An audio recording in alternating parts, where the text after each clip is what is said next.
શું કોઈએ તમારી પરવાનગી વિના ગુપ્ત રીતે તમારી જમીન વેચી દીધી છે, જેનાથી તમને સંપૂર્ણપણે અંધારામાં રાખી શકાય?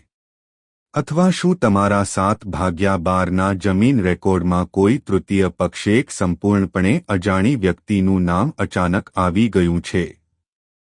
જો એમ હોય તો તમારે આ વિડિયો અંત સુધી જોવો જ જોઈએ, કારણ કે એક નાની ભૂલ તમને તમારી હકદાર જમીન કાયમ માટે ગુમાવવાનું કારણ બની શકે છે. આવા કાનૂની બાબતો પર નવીનતમ અપડેટ્સ અને માહિતી મેળવવા માટે હમણાં જ અમારી ચેનલને સબસ્ક્રાઇબ કરો અને બેલ આઇકોન પર ક્લિક કરો, જેથી તમને અમારા બધા નવા વિડિયોઝ માટે સૂચનાઓ મળે. મુખ્ય સમસ્યા: ઘણીવાર એવું બને છે કે સંયુક્ત માલિકીની જમીનના કિસ્સાઓમાં પરિવારનો એક જ સભ્ય એકપક્ષીય રીતે વેચાણ દસ્તાવેજ બનાવે છે અને અન્ય સહમાલિકોની સલાહ લીધા વિના મિલકત વેચી દે છે. જ્યારે આપણને આખરે આ ખબર પડે છે, ત્યારે આપણી શરૂઆતની પ્રતિક્રિયા સામાન્ય રીતે 7/12ના રેકોર્ડમાંથી તે વ્યક્તિનું નામ દૂર કરવા માટે ઉતાવળ કરવાની હોય છે. જો કે, હંમેશા આ ધ્યાનમાં રાખો, 7/12ના રેકોર્ડને માલિકી હકોનો પુરાવો માનવામાં આવતો નથી. 7/12 ફક્ત આવક અને કર સંબંધિત રેકોર્ડ જાળવવાના હેતુથી તૈયાર કરાયેલ દસ્તાવેજ છે.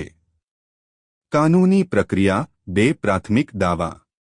આવી સ્થિતિમાં તમારે 2 અલગ અલગ ફોરમમાં એક સાથે કાનૂની આશ્રય લેવો આવશ્યક છે. પ્રથમ, મહેસૂલ અદાલત. 7/12 અર્ક જમીન રેકોર્ડ માં ભૂલભરેલી એન્ટ્રી રદ કરવા માટે તમારે અપીલ દાખલ કરવી આવશ્યક છે.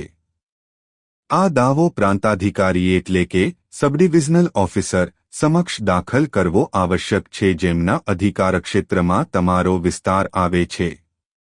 આ અપીલ દાખલ કરવી એ ચોક્કસ મ્યુટેશન એન્ટ્રી રદ કરવા માટે જરૂરી છે, જેના દ્વારા જમીન રેકોર્ડમાં ત્રીજા પક્ષનું નામ નોંધાયું હતું. અહીં એક મહત્વપૂર્ણ મુદ્દો ધ્યાનમાં રાખવો જોઈએ: તમારે પૂર્વવર્તી મ્યુટેશન એન્ટ્રીને પણ પડકારવી જોઈએ. જે સંબંધીનું નામ રેકોર્ડ કરે છે જેણે તમારા અધિકારોની અવગણના કરીને ત્રીજા પક્ષની તરફેણમાં દસ્તાવેજ ખત કર્યો હતો.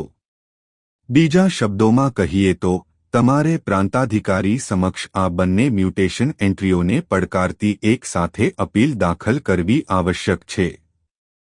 સ્વાભાવિક રીતે, આગામી વિડિયોમાં અમે અપીલ દાખલ કરતી વખતે કઈ સાવચેતીઓનું પાલન કરવું જોઈએ તે વિગતવાર સમજાવીશું. બીજી